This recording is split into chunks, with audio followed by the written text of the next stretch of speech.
Well, here we go. We're underway. This is the first week of classes. Some of you are probably just getting familiar with how to find where you need to be for the online program. It's pretty self-explanatory, but if you have any questions, feel free to just put a little question in the question box. I'm going to do what I can to help you. The topic today is kind of exciting, and one of the things that you're going to notice in your reading when you begin to look at this idea of divine revelation, of God speaking to us, that we learn about one another through this area of questions. If you want to know about me, you ask questions. Where did you grow up? What kind of experience have you had in teaching before? Do you have any brothers? Do you have any sisters? The more that we ask questions, the more that we can get to know someone. And I want you to know that the Catholic Church understands and sees that questions are a very important part of who we are as a human person. There's a document called Nostra Aetate, Nostra Aetate, Nostra Aetate. It's from Vatican II. And so if you go to www.vatican.va, you can find this document. It's very short. The document's for people who are basically from other religions. In other words, how does the Catholic Church enter into dialogue with people from different religions? And the common core, the thing that we begin with in terms of dialogue, is this matter of questions. We all have questions. Who am I? Why am I here? What's life all about? These primordial questions are a big part of what it means to be human. And I think that God has made us, the human person, in such a way that we would ask those kind of questions.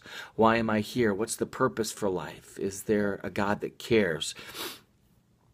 It says in that document, Nostra Aetate, that the answer to those questions is wrestled with each religion in some form and fashion. In other words, religion is the result of the human person trying to understand their place in this world and who this God is, that kind of they might call a creator, for example, or maybe they don't have a specific name. There are many different religions and expressions, but one thing that we can say, and the Catechism says, is that the human person is a religious being. The human person is a religious being. And we know this because of these questions. Now, this lesson is going to be looking at the way that we understand our kind of place in this world. One is through natural reason.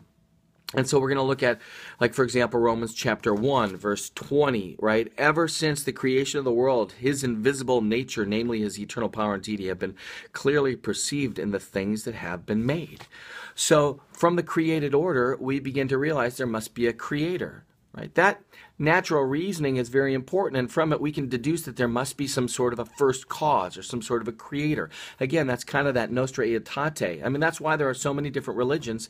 Each person in various cultures, times, and places is trying to wrestle with who am I, why am I here? Depending on the surrounding and the area, these religions can become very specific with regards to their worship and their language.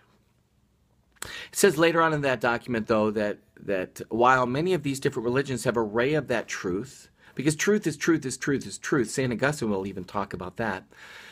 The thing is that for us as Catholics, it says in that document, Nostra Aetate, that we have the fullness of revelation in the person of Jesus Christ.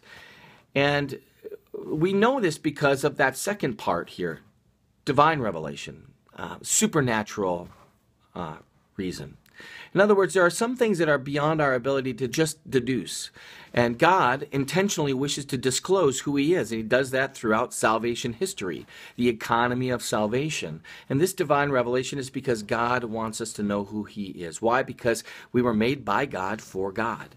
And so as you look through this material, I want you to remember one thing. Yes, you're going to learn some terms and you're going to try to understand these big concepts, but it's all about a relationship with a God who loves you and a God who loves the world. For God so loved the world that he gave his only begotten Son, right? You're going to find that there's some stuff in here in this document that you're going to be going through and reading through that's maybe a little hard to understand, but be encouraged, you know. You have to learn specific language for whatever field that you're going to go into. And for those of you who are exploring the field of theology, there are very important and specific words, right? Virtues that we're going to look at, the theological virtues. And eventually we can even talk about the cardinal virtues. There are a lot of things for you to understand, and don't be worried. We're going to do what we can to help to prepare you, some good reminders, some prep quizzes. This will all get you ready for that ultimate, kind of final exam. questions and qualities about faith, the importance of reason. When you're done with this, you're going to know a lot more about the faith, and that information is important, yes. But ultimately, remember, it's not just information, but it's a transformation that we have because of the encounter with Jesus Christ. I mean, he loves you. He knows you. He's given the entirety of himself for you. And your belief in that faith in who Jesus is and what he's done, it has a story. And that story is all throughout the Old Testament with the signs and the wonders and the words and the deeds, the prophetic utterances, the typology that's going to be fulfilled in the person and work of Jesus. In the document Dei Verbum, which is also from the Second Vatican Council, we begin to understand how God reveals himself. And so we have that whole unpacking of salvation history with the covenants with Adam and Noah and Moses, Abraham, Moses, and then David, right?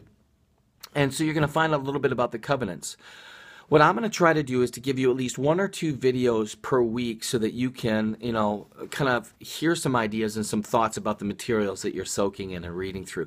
I certainly won't be able to cover all of it, but what I want you to know is that I'm alongside of you with this process. And so, with that in mind, we'll be putting some questions up in the question board and discussing some of these things. And for you, that might be kind of exciting, as you might want to unpack a different idea that is only just briefly mentioned in the reading. So, without further ado, enjoy the readings this week and look to the discussion box to enter in some thoughts and insights. And if you have any questions, feel free to leave those in the box. God bless you, and I'll see you soon.